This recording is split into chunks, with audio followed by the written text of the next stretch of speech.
And this is our Western edition. Good evening. It began as an ordinary school day, and it was almost over when gunfire erupted this afternoon. This deadly mass shooting happened in Parkland, Florida, about 20 miles northwest of Fort Lauderdale at Marjorie Stoneman Douglas High School, attended by about 3,000 students.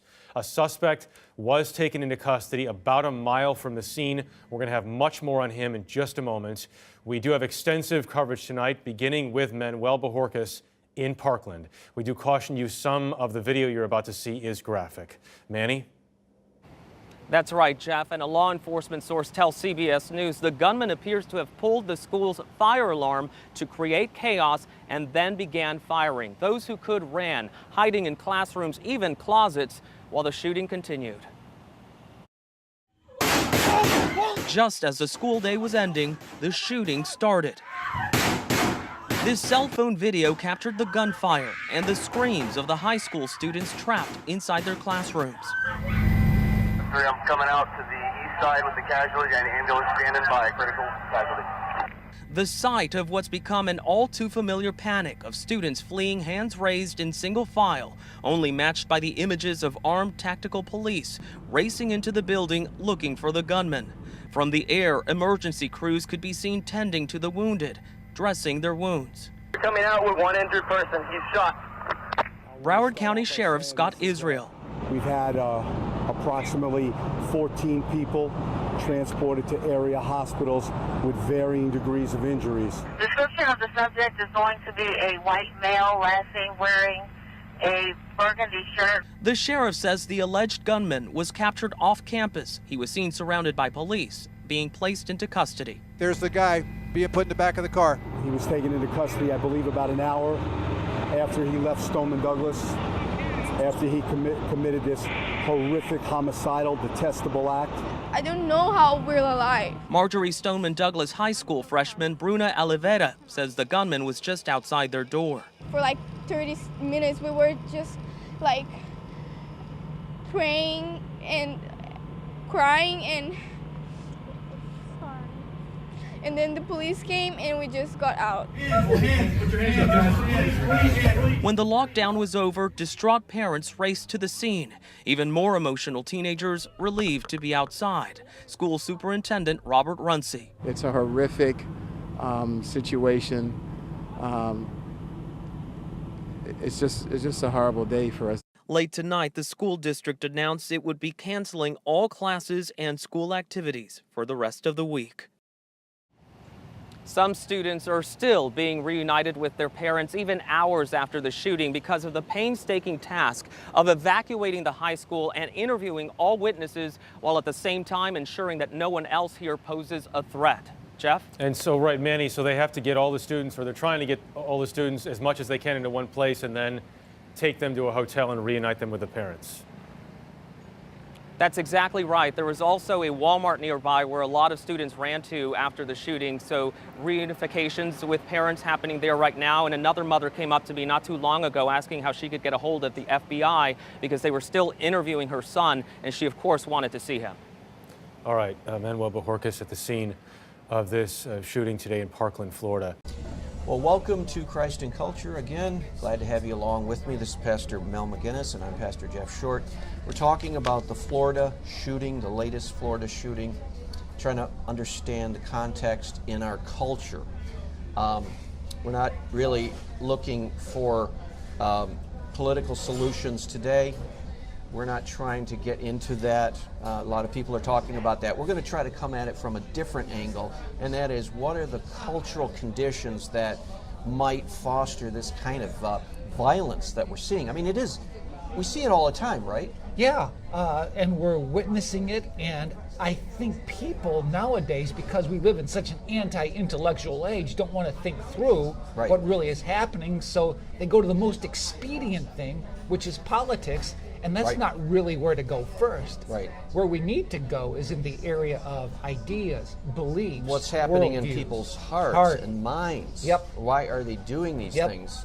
Why are they thinking about doing these things? Yes. What is it in our society that is causing this kind of thing? And we've talked about it in the last program. We talked about there's no question our society is becoming more and more secular, which means that God is basically being stripped systematically from every visible public institution, correct? Yeah, and I think the thing that really illustrates that was back in 1983 when the Supreme Court removed the Ten Commandments from a certain school, and one of the reasons why they did was the students might obey the Ten Commandments, and we can't have that. Right. You know, they might be influenced.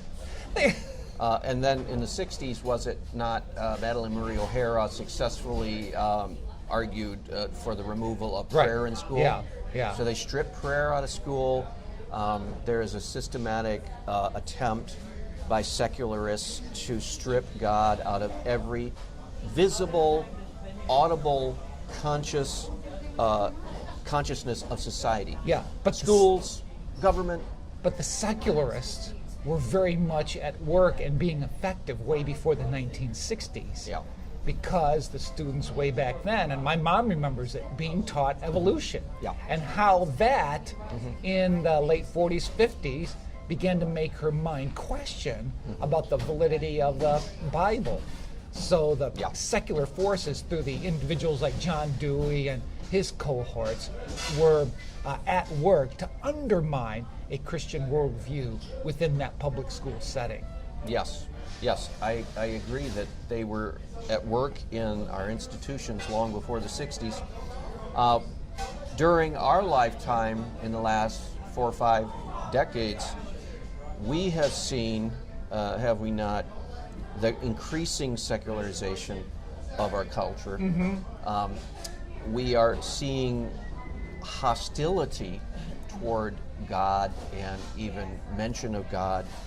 Our government, to be honest, doesn't take biblical truth seriously very often. I mean, yeah, you can have a Bible study in the White House and whatnot, but how many of the congressmen actually bring up biblical truths and let that influence their policies? There's almost like that's anathema almost today. So there's this secularization that is stripping our citizens of any kind of environment where God is just part and parcel of the world they live in. There was once a time in this country, and in all of Europe pretty much after the Christianization of Europe, where God was just the air you breathed. You would look over there, there was a church there was church bell chiming there. People had a Christian worldview, and they didn't always live according to it consistently, but there was this Christian consensus. And here in our country, you know, in the wilderness homes, cabins, they had one book, the Bible. Yeah, you think of Abraham Lincoln. Yeah. What did he grow up on? You know, in part reading the Bible. Right, the Bible, Shakespeare, and just a couple other books, but the Bible was the main one. Yeah. McGuffey readers. They taught the students how to read using Bible passages. Right, the New England Primer, which was the basic spelling book for children in elementary school. Exactly. They learned how to spell and read through what they read in the Bible. Yeah, and God was a part of the regular public conversation. If you look at our Constitution, or not our Constitution, but the Declaration of Independence, we're endowed by our Creator.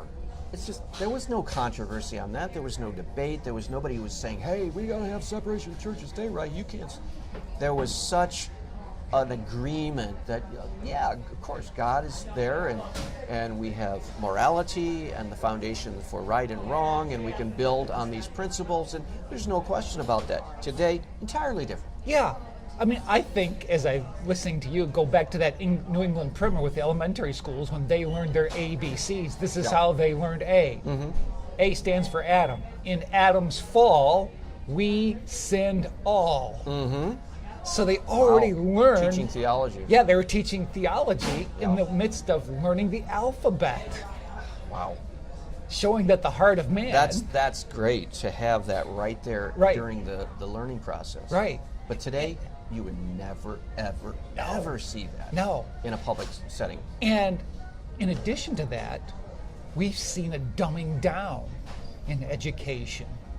That is, I think students way back then were much more well equipped to think through things. Yeah. Though they didn't have the technology and the expediency to get the things. Right. At least they could think through things at a level which far exceed what students do today. Oh, yeah, and they weren't as distracted by social media and smartphones Yep. and internet and cable TV and, oh, yeah, I mean, but unfortunately, the bulk of all of this media information is anti-Christian, anti-Bible, hostile to faith. And I heard one commentator say, it was, I think it was theologian David Wells at Gordon Conwell, he said, this is the first time in history that a people has consciously attempted to build a civilization without God, on godless principles, on humanistic, secularistic principles. Now, Soviet Union tried that. Communism was an attempt to do that, but that was an imposition on the people. Today in the United States, we're almost getting a sort of a people are going along with this secularization process. Yeah. It is imposed often by the courts initially, but people are kind of settling into, okay, this is the way we normally conduct life, and we're going to just begin to roll with it. And my question is, how does that affect young people in schools? Is that part of the answer to why we're having mass shootings? I think it absolutely is. When we think of God and those atheists back then in the 60s who propositioned that idea that God is dead, we may not have a pervasive belief that God is dead. Right. But what we're teaching them is God is irrelevant. Right. Yeah, he's God, no factor. Yeah. And you don't solve your problems by going to God. Yeah. I mean, we're even seeing this secularism at work, and I've not heard this before. I maybe heard it once other shooting, but I have never heard the calls and the cries of reaction against prayer. You hear it on TV. The students are saying it, some of these students at the shooting, the parents, and you're hearing it from politicians, and that is the blasphemous line that says, we don't want your thoughts and prayers, we want action. Yeah. I have never heard as much hostility toward the help and assistance of God as I'm hearing today, and that's because of secularism, right? Yeah. Or another facet of that would be at a prayer vigil down there in the Florida area with a politician there, Debbie Wasserman Schultz, and as I understand, in the midst of that prayer vigil, she led the students in this chorus, this chant, no more guns, no more guns, no more guns. And already trying to inject politics into what was to be something that's prayerful. Well, if you don't believe in God and you don't have the Bible to go to and you have no divine principles, what else do you have? You've got power politics. You know, remember what Nietzsche said? In a world without God, there's only one thing left, and that's the will to power. Yeah. You know, you impose your might upon something. Yeah. And so you don't pray because there's no God to pray to. That's Nietzsche. But you do impose your power, and Hitler took that philosophy and used it effectively in trying to conquer the world for the Nazis. Yeah. And now we see this today. Instead of, these people are crying, we don't want your prayers and thoughts, we want action. In other words, we don't care about all that religious mumbo jumbo, we just want stuff to be done politically. That is secularism. Yes, we want to impose our power, which is very consistent with the evolutionary Darwinistic worldview. Goes right back to that again. Yeah, and what they don't realize is that according to the principles of secularism, there can be no moral, absolute right and wrong. Yeah. And so in the mind of the shooter, I don't know what's in his mind, but in the mind of Stephen Paddock, for example, if he was a nihilist, if somebody said, well, you can't do that, it's wrong, he would say, what do you mean wrong? Well, killing someone, that's wrong. Why? Why is it wrong? Right. Darwinian survival of the fittest. Why is it wrong? It's only wrong if you have a divine standard. Yes. And if you don't believe in the divine standard, and if society is telling you there's no divine standard, then you're going to say, well, why can't I go shoot up a school? Yeah. I just want to. That kind of thing. And there's real no argument against it. Right. And students are taught today that they are not made in the image of God. Right. So if you were to tell somebody like Paddock, but you can't kill them because they're made in the image of God, he would just simply say, well, I don't believe in God. Right. Boy, I don't believe they're made in the image of God. That's a big truth, that if we let that go in society about the image of God, then we're going to see more of that kind of shooting, because if people are just animals, and it's just one animal against another animal, then they're going to start acting like animals, and they're going to start killing people, and they're not going to have any conscience about it. Hey, that person, I didn't like that person. I killed him. Yeah. I didn't like those people. It could be like this kid, this school shooter. He could have said, well, I didn't like that school because they kicked me out, so I'm going back and shooting some people. Well, you can't do that. It's murder. So I don't care about murder. I don't care about your values. Your values. Right. So in other words, if you're a nihilist and you're a godless, secular person, there's no argument, because you don't buy into the assumptions of civilization. Yeah. And I'm afraid we're getting dangerously close to actually teaching kids in school that these principles of civilization, they're not really strong and fast rules. Yeah, especially when students are being taught today, like we mentioned in the last show, that marriage is not between a man and a woman. We can define it as we please. Yeah. Well, if we can define that as we please, then we can define gender as we please. We can define gender. And if we can define gender as we please, we can define what is murder or what is not murder. Or we can say there is no such thing as murder. Or they can try to justify murder by saying, well, I didn't like that person. Yeah. Well, that's not justification. Yeah, it is. For me, it is. That kind of an answer. So if you don't have these clear, distinct moral standards, and we have to also point to churches and say the churches are not, many of the churches are not clearly articulating right and wrong. Right. We have some of the mainline churches that never even mentioned ethical and moral issues. It's all politics. And so these kids aren't being taught right and wrong. They're not being taught they're made in the image of God. They're not being taught that God has God has given us instructions to administer the death penalty in cases of first-degree murder because of the image of God in each individual. So, but people today are saying, well, that's, you think of this guy in Norway. I don't know if you remember this guy named Ander Brevis, I think his name is. Who was a mass shooter there. 79 people. Yeah. Killed 79 people. In Norway, they are so secular and they have so much departed from the Bible. You know how long this guy has to serve after killing 79 people? No. 21 years. Wow.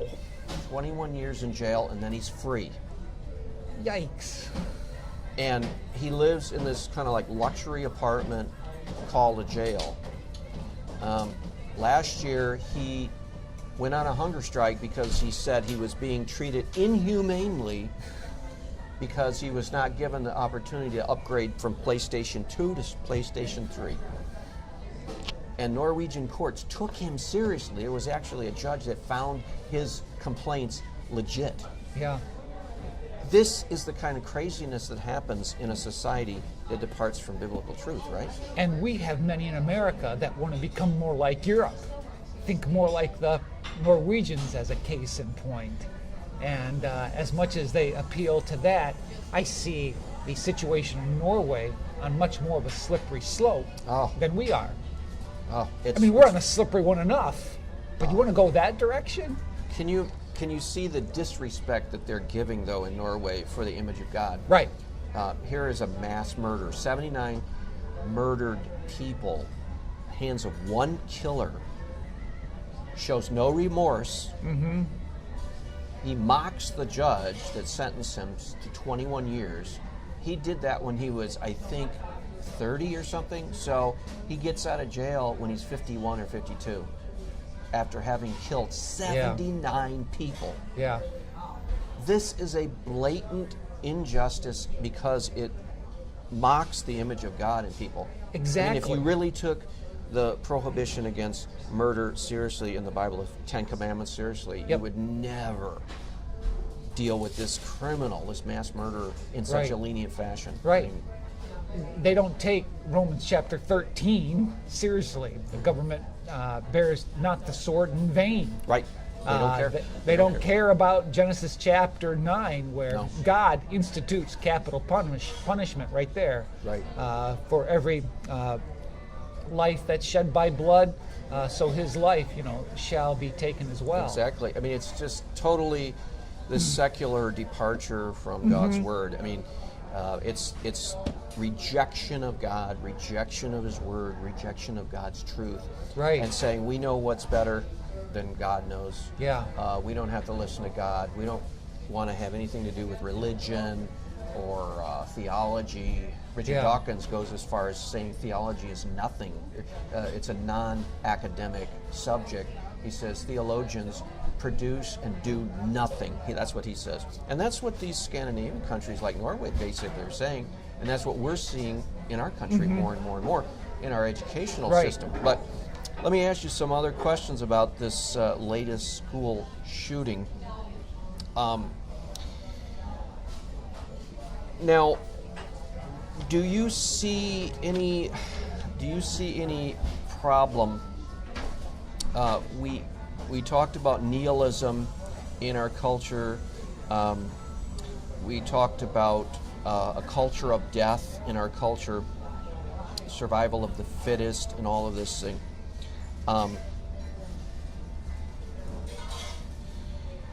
Do you think what we as Christians can do as far as trying to help people understand that this is a spiritual problem? I mean, we see all these political solutions being tossed out there. How do we as ministers say, wait, time out, this is a spiritual problem we're dealing with?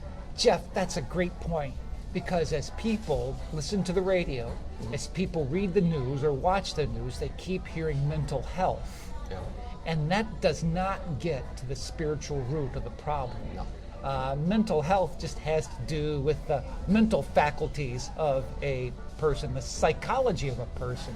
Yeah. But we realize that there's something more to a person than the psychological. There is the aspect of the spiritual. Yeah. And we never hear the word sin. No. We don't hear the word evil as much as we should. Rarely. But we're now calling this mental illness rather than dealing with it at the core, which is the sinful heart of man. So we as the church need to continue to talk about things at the spiritual realm, which help people to see we have an issue of sin by which we must confront. Exactly. This is a issue about sin. Now, as Christians, we know that man is sinful. That's what we're taught. We're taught that a little baby, when it's born, is not born entirely sinless and innocent, correct? Right. I mean, we're taught in our scriptures that we all have that stain of original sin, correct? Right, yeah. It's there with us from the beginning at the point of conception, whereas the secularists, whereas the humanists would say, oh, man's basically good. It's just that society that would make him evil. No, we say within the heart of each individual, that person is depraved. We even go that far. In rebellion against God because of the original sin. We have that stain of original sin. We have the spiritual sickness, the disease passed on from generation to generation spiritually. And when children are in school, even the youngest ones, they all have that rebellion in the heart against God as a child of Adam. Yeah. And so we have to be aware of the fact that when we tell a rebellious child, and I'm not saying rebellious in society's terms, I'm saying spiritually rebellious, alienated from God, without regeneration yet. If we tell them that they need to feel better about themselves, and we treat them as pamper them and spoil them and tell them, go with your feelings and all this and build them up, we're really doing them a disservice, because we're not teaching them the fact that they need to come to God and repent, just like everyone needs to. Yeah. We are creating a culture of snowflakes, and we're seeing that on college campuses. Twinkie snowflakes. Yes.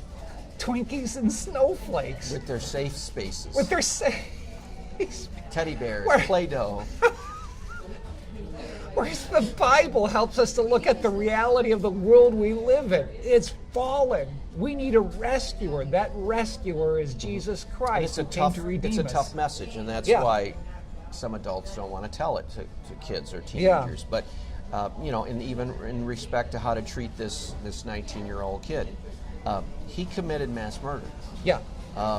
There needs to be discussion about the death penalty. Yes, There needs to be discussion about capital punishment. Exactly. All teenagers in all schools, whether they graduated or are still in school, need to know that if you try to do something like this, if you don't die, you're going to be put to death. Yeah, and it will be done swiftly. And not strung out. Yeah, see, I'm thinking, as I've heard stories of that part of the school being demolished, that person who did the murder ought not to be able to look upon the result of that. Basically, he should be executed before that ever happens. That sends a message. And that's a tough message for this sort of spoiled, pampered society, this liberal, progressive, social justice society. But we've got to go to the principles that God teaches us from the Word and say, look, the blood of those students cries out for vengeance. Yeah. And this boy has an opportunity to get his soul right with God and repent and confess and get his peace with God before he meets God, because God is going to demand an accounting of his actions. Yeah. And there is an aspect, I think, of government that is to be the minister of God to execute that kind of vengeance upon an individual who commits murder like that. And for the sake of society, for a role model, an example, so that other people, other kids will realize, look, if you do something like this, it's an awful thing, you're going to pay an awful price. Right. Well, we'll wrap this program up and we'll have another one, but appreciate you being along with us today. I hope some of this conversation has helped you get a grasp on the real issues that we're dealing with, and we'll see you back next week on another edition of Christ in Culture. God bless.